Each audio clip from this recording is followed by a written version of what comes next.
Commander Jiwon stood on the bridge of the UES Hungang, watching the massive alien space station grow larger on the main screen. The Veltari homeworld floated behind it like a green and brown marble. This was supposed to be a simple trade mission. Just talk, make some deals, and go home. Nothing fancy. The Veltari were lizard-like aliens who ruled over dozens of star systems. They were proud and thought they were better than most other species in the galaxy. But they had things humans needed, and humans had things they wanted. So here Jiwon was playing diplomat when he would rather be anywhere else. "Sir, we're getting a message from the Veltari station," said Minho, his young aide. Minho was smart and good with languages. He could speak 5 alien tongues fluently, which made him very useful on missions like this. "Put it through," Jiwon said, straightening his uniform. He had to look professional, even though the Veltari always made him feel uncomfortable. There was something cold about them, something that reminded him of snakes. The screen flickered, and Chancellor Veltar appeared. He was a large Veltari with dark green scales and yellow eyes that never seemed to blink. His mouth was filled with sharp teeth that he showed when he smiled, which wasn't really a smile at all. "Commander Jiwon," Veltar said in his hissing voice, "welcome to our glorious home system. We are ready to begin our negotiations. Your species has much to learn from us about proper civilization." Jiwon bit back his first response. The Veltari always talked like this, as if humans were children who needed to be taught how to behave. "Thank you, Chancellor. We're honored to be here." Good. Dock at Bay 7. We have prepared quarters for you and your staff. Tomorrow we will discuss your crude mining equipment and perhaps teach you better ways to extract resources from dead worlds. The transmission cut off. Jiwon's jaw was tight. Every conversation with the Veltari was like this. They acted like humans were barely smart enough to tie their own shoes. But Earth needed the rare metals they controlled. So Jiwon had to smile and play nice. The Hangang docked smoothly. Jiwon took Minho and 2 guards with him to the station. The Veltari had built everything too big and too cold. The corridors were wide enough for 3 humans to walk side by side, and the temperature made Jiwon's breath visible in small puffs. Chancellor Veltar met them in a grand hall, decorated with trophies from 100 different worlds. There were strange crystals, preserved plants, and what looked like stuffed animals from dozens of species. Jiwon tried not to stare, but some of the creatures looked almost human-like. "Impressive, yes?" Veltar said, noticing Jiwon's gaze. "We, Veltari, are the greatest collectors in the galaxy. We preserve the finest examples of life from every world we visit. It is our sacred duty to maintain the beauty of creation." "Very impressive," Jiwon said carefully. Something about the way Veltar said preserve made his skin crawl. They spent the morning talking about trade agreements. The Veltari wanted human medical technology and Earth's new engine designs. In return, they offered access to their mining, operations, and some of their older star charts. It was all standard stuff, but Jiwon could tell the Veltari thought they were getting the better deal. During a break for lunch, Minho pulled Jiwon aside. His face was pale, and his hands were shaking slightly. "Sir, I need to tell you something. I was monitoring their communication channels like you asked, just in case they were planning something. Most of it was normal business talk, but I picked up something strange." "What kind of strange?" Minho looked around to make sure no Veltari were listening. They mentioned something about young human specimens in their collection facility. They were talking about feeding schedules and behavioral studies. Jiwon felt his blood turn cold. "Specimens? What do you mean, specimens?" "I don't know, sir.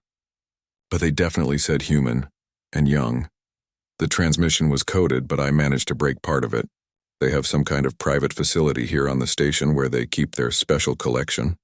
Jiwon's mind was racing. The Veltari collected things from other worlds. They had said it was their sacred duty. But specimens? Young human? Specimens? When they returned to negotiations, Jiwon could barely focus on the trade talks. His mind kept going back to what Minho had heard. Finally, he couldn't stand it anymore. "Chancellor," he said during a pause in the discussion, "I'm very interested in your collection that you showed us earlier. Would it be possible to see more of your preservation facility? As a cultural exchange, of course. Veltar's yellow eyes narrowed slightly. Our collection is quite extensive. Most of it would not interest a human mind. I'm sure you're right, but I would consider it an honor to see the full scope of Veltari preservation efforts. It might help us understand each other better. Jiwan could see Veltar thinking it over. The Chancellor was proud of his collections, and he clearly enjoyed showing off to species he considered inferior. Very well, Veltar said finally. I will give you a tour of our cultural preservation facility. But you must understand, much of what you see may be beyond your current level of understanding. They walked through more cold corridors to a section of the station that Jiwan hadn't seen before. This area was heavily guarded, with Veltari soldiers at every checkpoint. The guards looked at Jiwan and his team with suspicion, but Veltar waved them through. This is our most precious facility, Veltar explained as they walked. Here we maintain perfect examples of rare and exotic life forms from across the galaxy. Each specimen is kept in ideal conditions, preserved for future generations to study and admire. They passed rows of transparent containers, each one holding a different creature. Some were obviously just animals, but others looked intelligent. Jiwan saw what might have been a child from the blue-skinned Alderaan race, floating motionless in some kind of liquid. Its eyes were closed, but machines were monitoring its vital signs. These are all alive? Jiwan asked, trying to keep his voice steady. Of course, dead specimens are worthless. We maintain them in perfect stasis, allowing them to live indefinitely while preserving their pure genetic and behavioral patterns. They turned a corner, and Jiwan stopped walking. In front of him was a row of 12 containers, each one slightly larger than the others, and in each container was a human child. Jiwan's vision blurred for a moment. He blinked hard and looked again, hoping he was seeing things, but no. There were 12 human children, all floating in the same liquid as the other creatures. They ranged in age from maybe 6 years old to 14. All of them had monitoring cables attached to their heads and bodies. All of them had their eyes closed. Ah yes, Veltar said proudly. Our human specimens. Quite rare, actually. Your species is so new to galactic civilization that finding pure examples is quite difficult. These are some of our finest acquisitions. Minho made a choking sound behind him. One of the guards put his hand on his weapon, but Jiwan waved him off with a small gesture. How did you acquire them? Jiwan managed to ask. Standard collection expeditions to your frontier colonies. We always select the finest examples. Young, healthy, with strong genetic patterns. The younger ones adapt better to preservation protocols. Jiwan moved closer to the containers. In the third one he could see a small girl, maybe 8 years old. She had black hair and features that reminded him of his own niece back on Earth. As he watched, her eyes fluttered open for just a moment. She looked directly at him through the transparent wall, and her mouth moved slightly, forming a single word in Korean. Help. Then her eyes closed again, and the machines hummed quietly, as they kept her alive in her liquid prison. According to galactic preservation law, Veltar continued, not noticing Jiwan's reaction. Lesser species cannot own property, including their own offspring. These specimens are now legally the property of the Veltari state. They will live, forever in perfect preservation, a testament to the beauty of human youth. Jiwan turned to look at Veltar. The Chancellor was smiling his terrible smile, obviously pleased with his collection. He had no idea what he had just said. He had no idea what he had just done, and he had absolutely no idea what was about to happen to him. Jiwan stood perfectly still for a long moment, staring at the children in their liquid prisons. His hands were at his sides, but Minho could see them starting to shake. Not with fear, with something much more dangerous. Sir? Minho whispered. But Jiwan didn't respond. Chancellor Veltar was still talking, completely unaware that anything had changed. We feed them through these tubes here, and monitor their brain activity with these sensors. It's quite fascinating how their neural patterns change during different sleep cycles. We've learned so much about human development. Jiwan's aide watched as his commander's face went completely blank. Minho had served with Jiwon for 3 years, through diplomatic missions and even a few small conflicts. He had never seen the commander look like this before. It was like watching a reactor core reach critical temperature. Everything looked normal on the surface, but something terrible was building underneath. These specific specimens came from a colony called New Sol, Veltar continued proudly. We conducted a scientific survey there 6 months ago.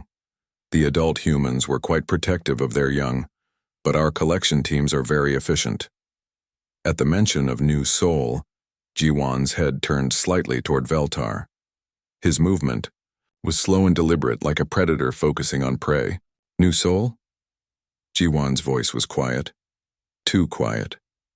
Yes, a small farming settlement in the outer rim. Barely 2,000 humans total. They were growing some interesting crops that we wanted to study, but the real prize was these perfect specimens of human youth. So pure, so unspoiled by adult corruption. Minho felt sick. He knew about New Sol. It had gone dark 6 months ago. Earth had sent search teams, but all they found was an empty colony with signs of a struggle. The official report said it was probably raiders or equipment failure. No one had thought to look for missing children because no bodies were ever found. Jiwon moved closer to the containers. In the nearest one, a boy who looked about 12 years old floated motionless. His hair drifted in the liquid like seaweed. Monitoring cables ran from his head to machines that beeped softly. "What are their names?" Jiwon asked. Veltar looked confused. "Names? We don't use names for specimens. This one is cataloged as human male, specimen 7. That one is human female, specimen 3. Names would create emotional attachment which interferes with proper scientific study." Jiwon reached out and pressed his palm against the transparent wall of the boy's container. The child's eyes opened slightly, unfocused and drowsy from whatever drugs they were giving him. He seemed to sense movement and turned his head toward Jiwon. His mouth moved, forming words that no one could hear through the liquid. But Jiwon could read lips.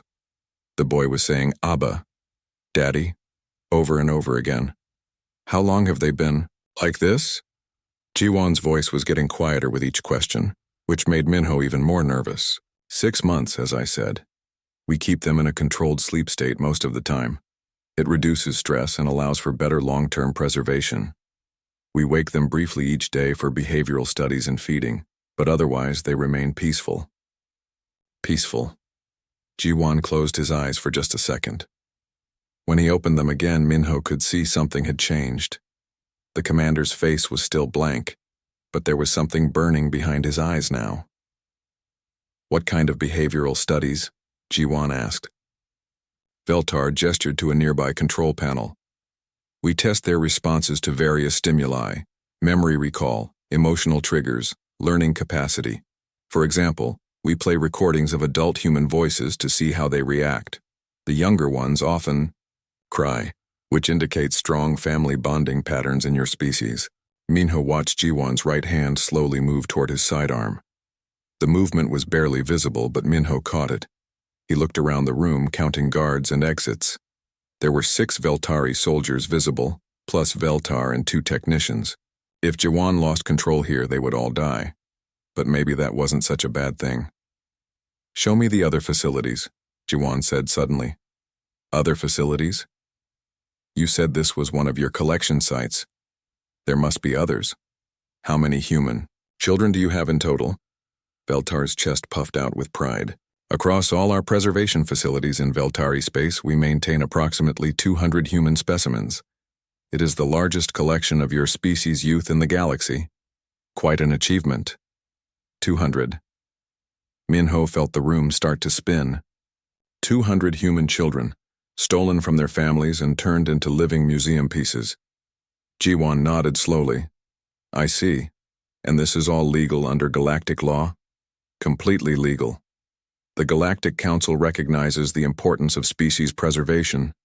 Since humans lack proper civilization status, your offspring are classified as biological resources rather than individuals. We are actually performing a service by preserving them before your primitive culture can corrupt their natural state." That was when Minho heard it, a sound he had never heard before. It was coming from Jiwon, a low noise deep in his throat that was barely audible. It reminded him of the growl of a wild animal, but quieter and somehow much more terrifying. "Commander?" Minho said carefully. Jiwan ignored him. He was moving from container to container now, looking at each child. In one, a little girl who couldn't be older than 8 floated with her thumb in her mouth. In another, a boy about 10 years old had his arms wrapped around himself like he was trying to give himself a hug. "They dream, you know," Veltar said conversationally. "The brain monitors show very active dream states. We believe they dream of their primitive home environments.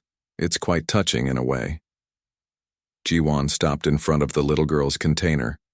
She had dark hair and small features that made her look even younger than she probably was.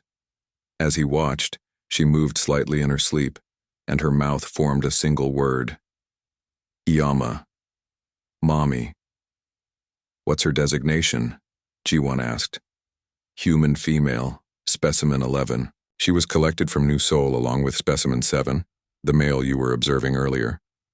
We believe they may be related, siblings perhaps. They were found together, brother and sister, taken from their home, from their parents, from everything they knew, turned into specimens, given numbers instead of names." Minho watched as something fundamental broke inside his commander. Jiwan's hand was definitely on his weapon now, and the low growling sound was getting louder. "Sir," Minho said quietly, "we should probably head back to discuss the trade agreements." But Jiwan wasn't listening. He was staring at the little girl, and when he spoke, his voice carried a tone that Minho had never heard before. It was the voice of someone who had just discovered that everything he thought he knew about the universe was wrong. "You took children from their families," Jiwan said. "It wasn't a question. We collected specimens according to proper protocols," Veltar corrected. "The adult humans were resistant, but our teams are well trained in acquisition procedures." "Acquisition procedures." Jiwan repeated the words like he was tasting something poisonous. "Yes. Quick, efficient, minimal damage to the specimens. We use neural dampeners to prevent trauma during transport, then begin preservation protocols immediately upon arrival." Jiwan turned away from the containers to face Veltar directly. The Chancellor was still smiling his horrible smile, completely oblivious to the change in atmosphere. But the Veltari guards were starting to look nervous. Even they could sense that something was wrong. "Chancellor," Jiwan said, his voice deadly calm, "I need to ask you something very important." "Of course, Commander. I am happy to educate you about our preservation methods." Jiwan took a step closer to Veltar. Then another. The guards tensed, but their boss waved them off. "Do you have children, Chancellor?" Veltar's head tilted slightly. "Children? You mean offspring? Yes, I have spawned several times. My genetic line is quite strong.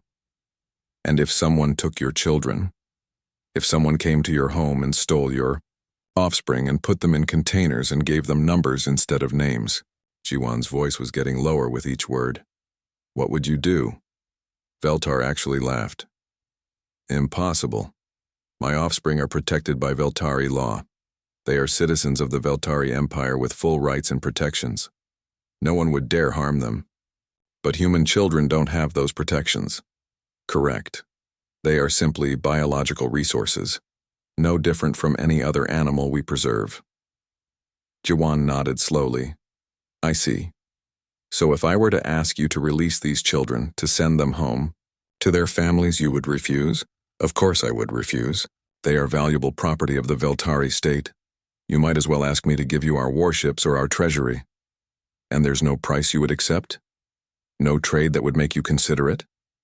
Veltar's smile widened. "Commander, I think you misunderstand the situation here. Your species is young and primitive. You have nothing we truly need, and certainly nothing valuable enough to trade for specimens of this quality." Jiwan stood perfectly still for a moment. Then he smiled. It was not a pleasant smile. "Chancellor," he said softly, "I think you're the one who misunderstands the situation." Jiwan's smile disappeared as quickly as it had come. The silence in the preservation facility stretched out like a wire pulled too tight. Even the humming of the machines seemed quieter now. "You imprisoned human children," Jiwon said. His voice was still quiet, but there was something building underneath it like distant thunder. "Do you even realize?" Veltar started to respond, but Jiwon held up one hand to stop him. The gesture was small, but something about it made the Chancellor's mouth snap shut. "Do you even realize?" Jiwon continued, his voice getting louder with each word. "My God, what have you done?" The last words came out as a roar that echoed off the walls of the facility. Every Veltari in the room took a step backward. Even the guards looked shocked. They had never heard a human make a sound like that before. Jiwon turned to look at the containers holding the children, then back at Veltar. When he spoke again, his voice was calm, but it carried a weight that made the air feel heavy. "You want to know what you've done, Chancellor? Let me explain it to you." Minho had pulled out a small recording device and was pointing it at Jiwon. His hands were steady, but his face was pale. He had never seen his commander like this before, but he was smart enough to know that everything said in the next few minutes was going to be very important. "You have kidnapped the children of a species that evolved from persistence hunters," Jiwon said, walking slowly around the room as he spoke. "Do you know what that means, Chancellor? It means we're the species that used to chase our prey for days until it died of exhaustion. We're the species that never gives up." Veltar opened his mouth to interrupt, but Jiwon's stare stopped him cold. "You took children from a species that crossed space with primitive technology through sheer determination. We built ships out of metal and fuel when other species were still afraid to leave their home planets. We crossed the void between stars because we refused to stay in one place." Jiwon stopped in front of the container holding the little girl. She was still sleeping, still dreaming of home. "But most importantly," Jiwon continued, "you took children from a species that considers harming the young to be the greatest sin possible. In human culture, there is no crime worse than hurting a child.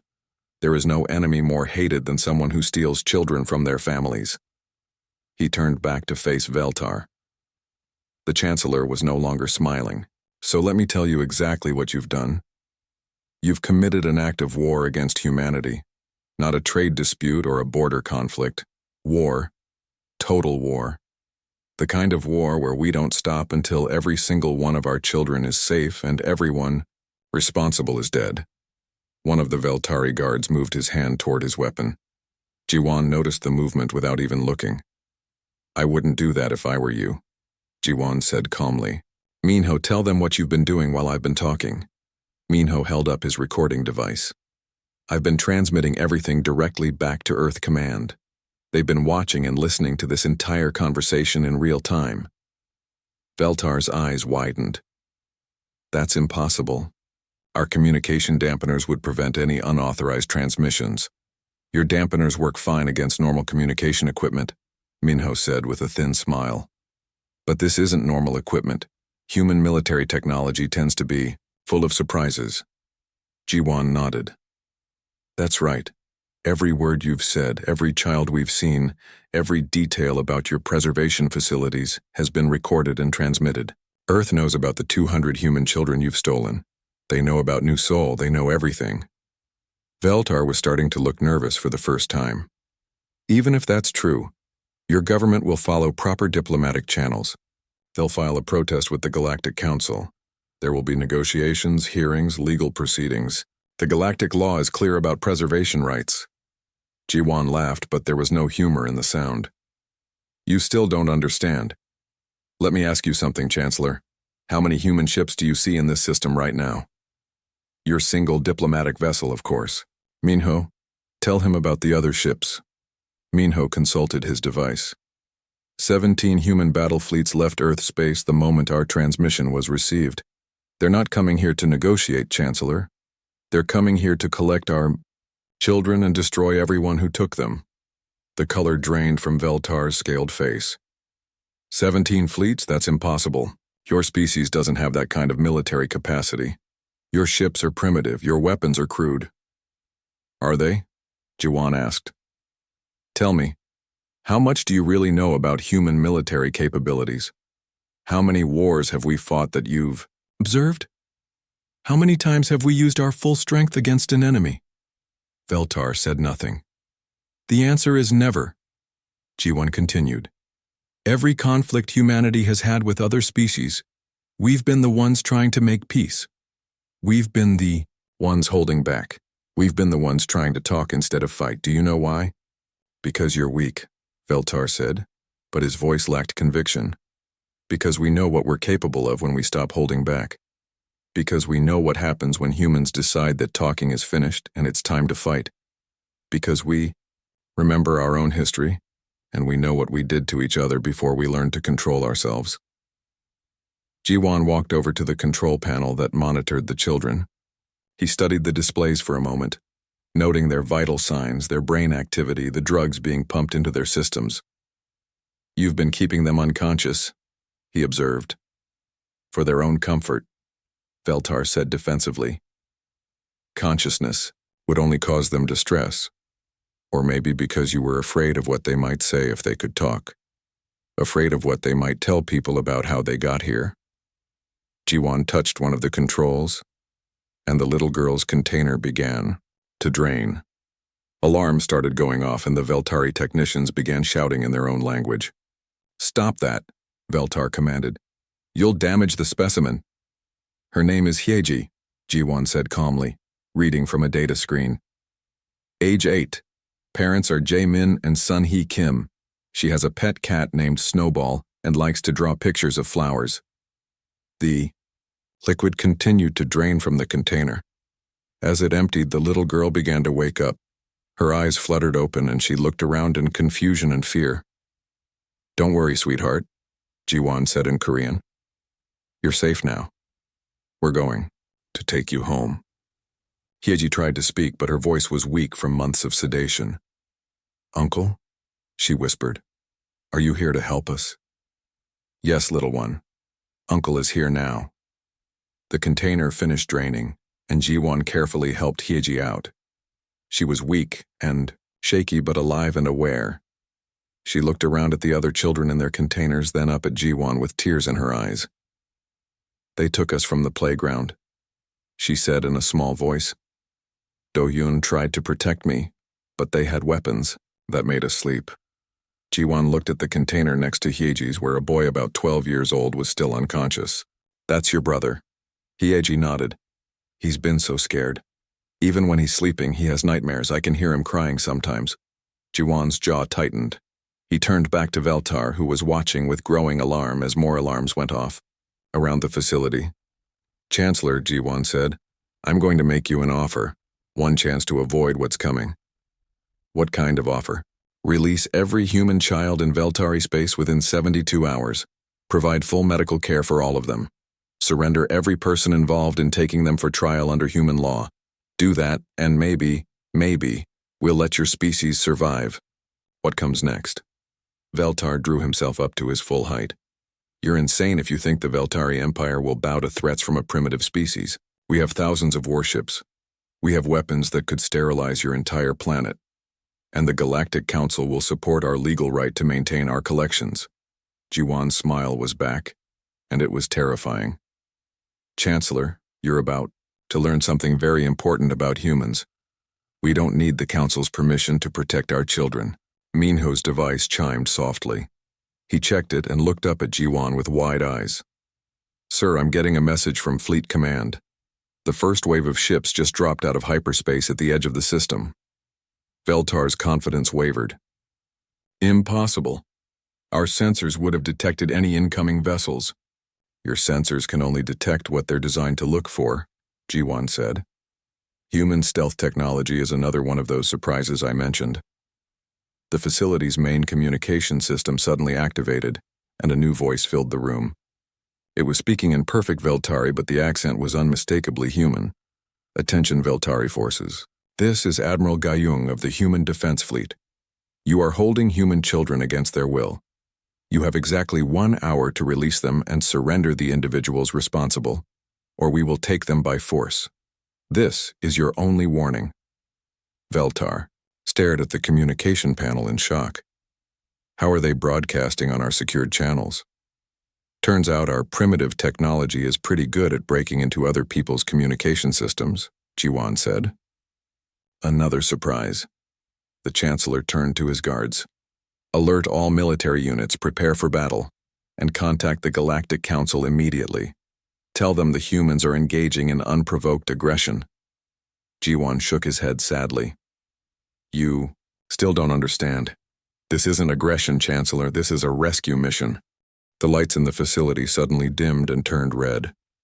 Emergency klaxons began wailing throughout the station. Veltar's communication panel lit up with dozens of incoming messages, all of them urgent.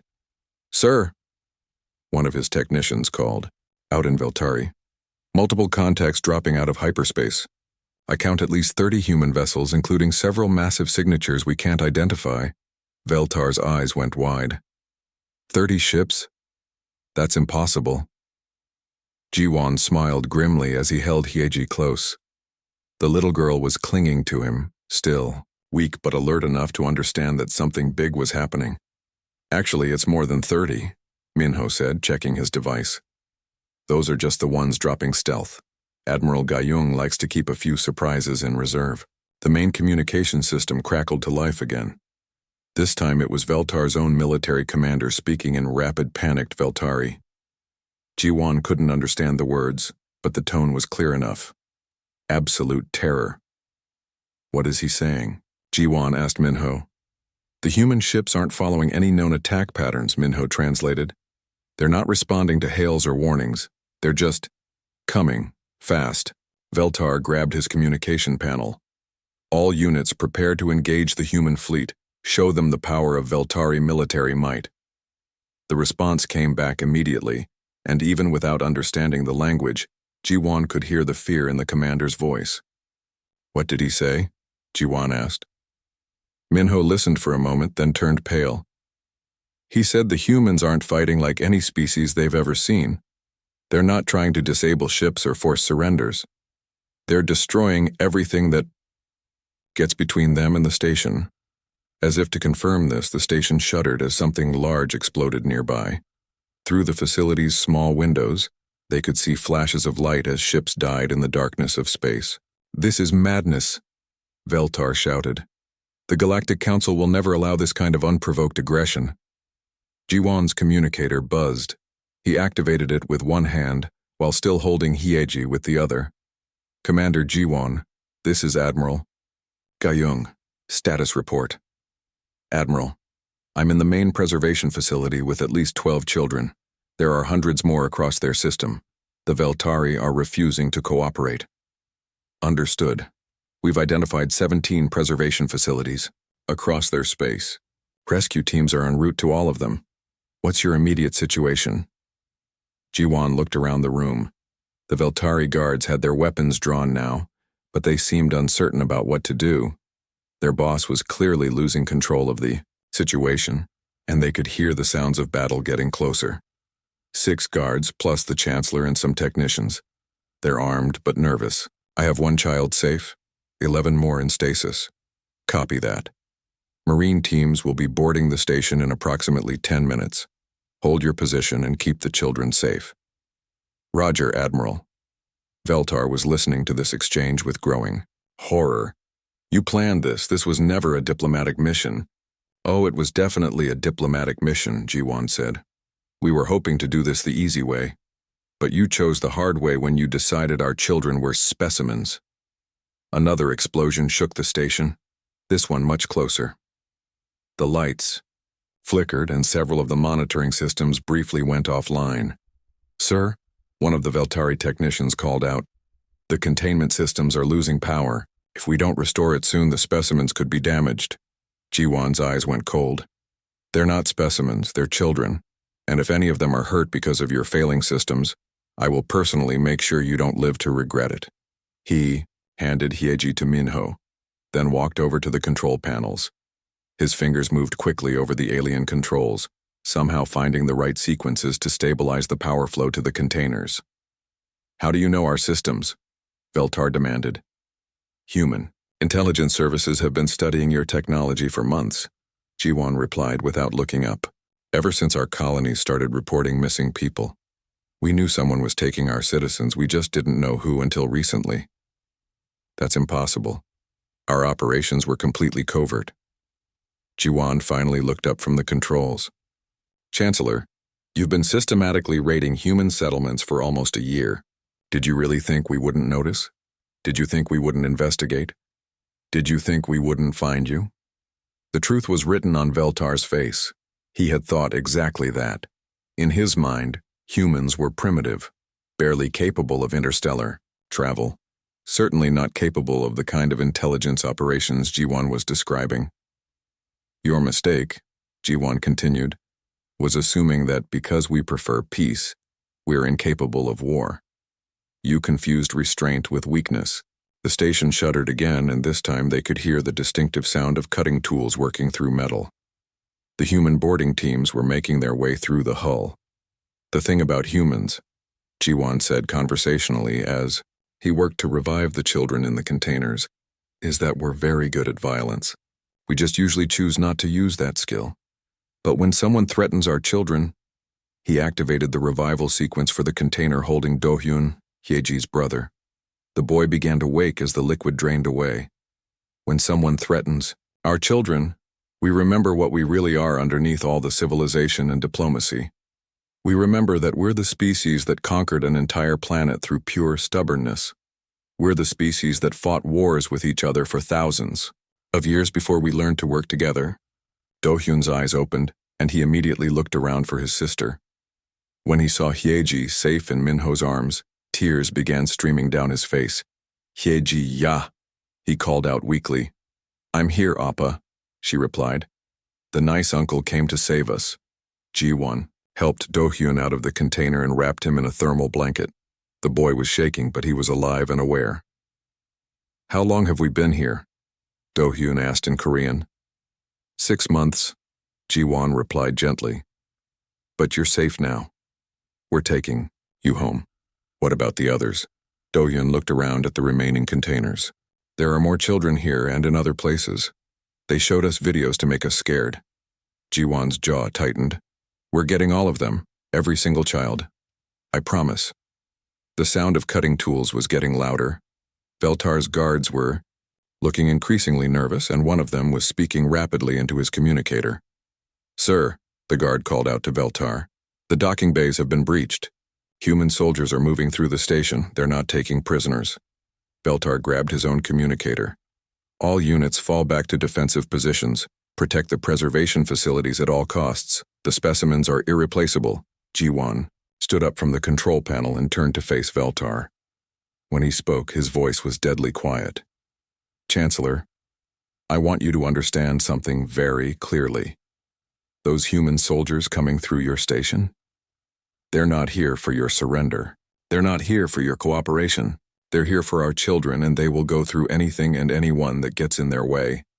Your soldiers are violating galactic law, Veltar protested. This is an unprovoked attack on a sovereign facility. Galactic law? Ji-won laughed, but there was no humor in it. You want to talk about law? The same law that says human children are property? The same law that gave you permission to steal kids from their families? The cutting sound stopped suddenly. A moment later, there was a massive explosion somewhere, in the station, followed by the sound of running feet and shouting voices. Here's the thing about humans and law, Ji-won continued. We follow laws that make sense, laws that protect the innocent and punish the guilty. But when the law protects kidnappers and calls children property, we make our own law. The door to the facility suddenly exploded inward. Through the smoke and debris, figures in human military armor came pouring into the room. They moved with deadly efficiency, weapons trained on every Veltari in sight. This is Sergeant Sunwoo, 1st Marine Battalion, the lead soldier announced. All Veltari personnel, drop your weapons and step away from the children immediately. Veltar's guards looked at their weapons, then at the human soldiers, then at each other. After a moment of consideration, they very carefully placed their weapons on the ground and raised their hands. Smart choice, Sergeant Sunwoo said. He turned to Ji-won. Commander, are you injured? Negative, Sergeant. I have 2 children revived and stable, 10 more still in stasis. Medical team? Right behind us, sir. Dr. Nari and her team are setting. up a field hospital in the next corridor. As if summoned by her name, a woman in medical armor entered the facility. She took one look at the containers and the monitoring equipment and immediately began barking orders to her team. "Get me portable life support for the children still in stasis," Dr. Nari commanded.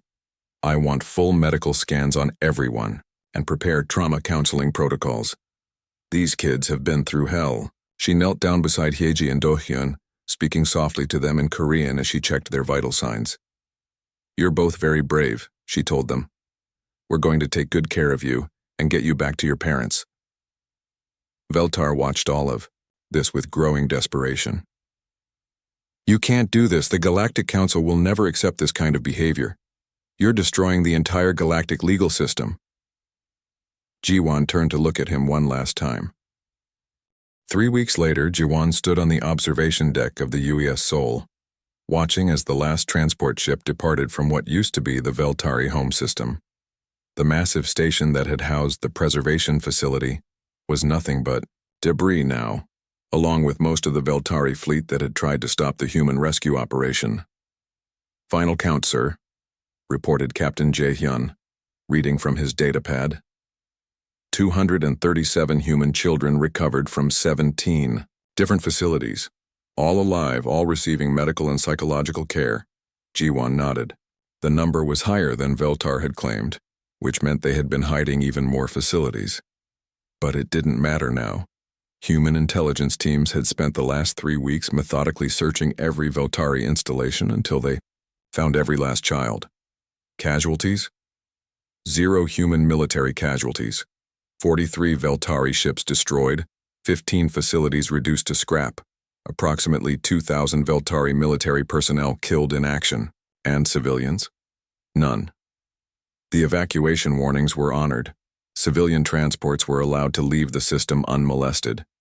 Jiwon was proud of that. Even in their rage, human forces had maintained discipline. They had come for the children and for justice, not for genocide. "What about the other species' children we found?" All returned to their respective governments. Turns out the Veltari had been running this preservation operation for over 50 years. We found specimens from 12 different species, some of them held for decades. That had been an unexpected discovery. The Veltari preservation system wasn't just about humans. It was a galaxy-wide trafficking operation disguised as scientific research. Once the other species learned what had been happening to their people, many of them had volunteered to help with the investigation. And Chancellor Veltar? Captain Jae-hyun's expression darkened. In custody aboard the detention ship Busan, along with 47 other Veltari officials directly involved in the kidnapping operations. They're being transported to Earth for trial. Through the observation windows, Jiwon could see the detention ship in the distance. He wondered if Veltar was finally beginning to understand what he had done. Probably not. Some people were too proud to admit their mistakes, even when those mistakes destroyed their entire civilization. "Sir," Captain Jae-hyun continued, "we're receiving a transmission from Earth. Ambassador Inwoo wants to speak with you." "Put him through." The main screen activated, showing Ambassador Inwoo sitting in what looked like the Galactic Council chambers. Behind him, Jiwon could see representatives from dozens of species all watching the transmission. "Commander Jiwon," Ambassador Inwoo said formally, "I'm pleased to report that the Galactic Council has just finished voting on Resolution 2847 regarding human military actions in Veltari space." Jiwon had been expecting this. The Council had been debating humanity's unauthorized military action for weeks. Many species were concerned about the precedent it set. If humans could destroy an entire fleet to rescue their children, what would stop other species from doing the same thing? And the result? The resolution to condemn human actions failed, by a vote of 47 to 12 with 23 abstentions. Ambassador Inwoo's smile was visible even through the transmission. Instead, the Council has passed Resolution 2848, formally recognizing humanity as a guardian species under galactic law. Jiwon blinked in surprise. Guardian species? It's a classification that's only been granted twice before in galactic history. Guardian species have the legal authority to intervene militarily, when the children of any species are threatened, regardless of local law or political considerations. Behind the ambassador, Jiwon could see several alien representatives looking distinctly uncomfortable with this development, but others were nodding approvingly. The council has also passed what they're calling the Inwu Doctrine, the ambassador continued. Any species that harms human children, or the children of humanity's allies, will face the full unrestricted response of human military forces. No questions asked, no diplomatic immunity, no protection under galactic law. Jiwon felt a grim satisfaction at that. It wouldn't bring back the months of suffering those children had endured, but it might prevent other children from suffering the same fate. There's more, Ambassador Inwu said. The Veltari government has officially collapsed. The surviving leadership has requested that the Galactic Council place their remaining territory under human administration until they can establish a new government. They want us to run their territory. They want protection from the other species who are now demanding justice for their own missing children. Turns out the Veltari made a lot of enemies over the years. That made sense. Once word had spread about the preservation facilities, dozens of species had come forward with reports of missing citizens. The Veltari had been operating what amounted to a galactic kidnapping ring for decades. Sir, Captain Jaehyun interrupted quietly, we're receiving a request for permission to come aboard. It's from the medical bay. Jiwon turned away from the transmission. What kind of request? Some of the children want to see you. Dr. Nari says they've been asking about the uncle who saved them for days. Jiwon's expression softened. Tell Dr. Nari I'll be there in 10 minutes. He turned back to the transmission. Ambassador, I need to go. Keep me informed about the council proceedings. Of course, Commander. And Jiwon, what you did here, what all of you did, it's going to change how the galaxy sees humanity forever. We're not the new species that needs protection anymore. We're the species that protects others. The transmission ended and Jiwon made his way through the ship's corridors to the medical bay. The area had been converted into a temporary care facility for the rescued children, with play areas, counseling rooms, and family reunion spaces. Dr. Nari met him at the entrance. Commander, how are you feeling? I should be asking you that question. You're the one who's been working around the clock to help these kids. They're strong, Dr. Nari said with a tired smile. Stronger than anyone should have to be at their age. But they're healing. The physical effects of the stasis drugs are wearing off, and the psychological counseling is helping with the trauma.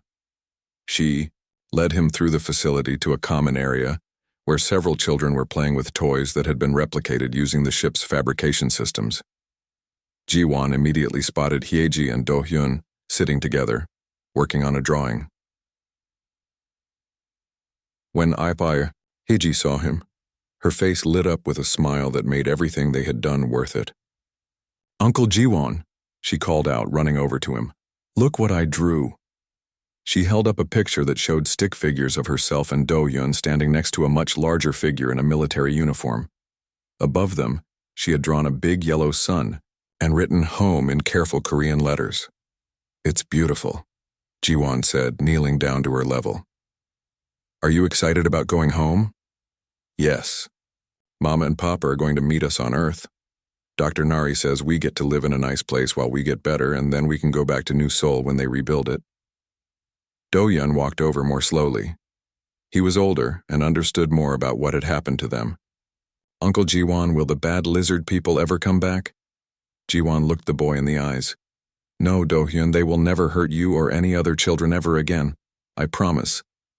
But what if there are other bad people who try to take kids? Then, we'll stop them too. That's what we do now. We protect children, all children, everywhere in the galaxy. Hyeji tugged on Jiwon's sleeve. Uncle, are you coming home with us? Jiwon smiled. I have to work for a while longer, making sure all the other children get home safely. But I'll visit you and Do-hyun as soon as I can. Okay. She gave him a hug that was surprisingly strong for such a small person. Thank you for finding us. Thank you for bringing us home. As Jiwon stood up, Dr. Nari handed him a data pad. The psychological evaluations, she explained. All of the children are showing remarkable resilience. The family bonds that the Veltari thought they were studying turned out to be the very thing that kept these kids strong enough to survive. Jiwan read through the report. Despite months of captivity and experimentation, the children had maintained hope because they believed their families would come for them. They had been right. Doctor, what's the long-term prognosis? Good. Very good. There will be some lingering effects from the trauma and they'll need ongoing counseling, but these children are survivors. They're going to live full, happy lives. Jiwan nodded and handed back the data pad. And the children from other species? Similar results. It seems that the bond between parents and children is universal, regardless of species. The Veltari never understood that. They thought they were preserving specimens, but they were actually destroying families. A chime sounded throughout the ship, indicating an incoming priority transmission. Jiwan's communicator activated automatically. Commander, this is Admiral Gayung. We've just received word from the outer systems. The last of the Veltari preservation facilities has been secured. All missing children from all species have been recovered. Jiwan closed his eyes and felt a weight lift from his shoulders that he hadn't even realized he was carrying. Casualties, Admiral? None of our people. The Veltari at the final facility surrendered without a fight.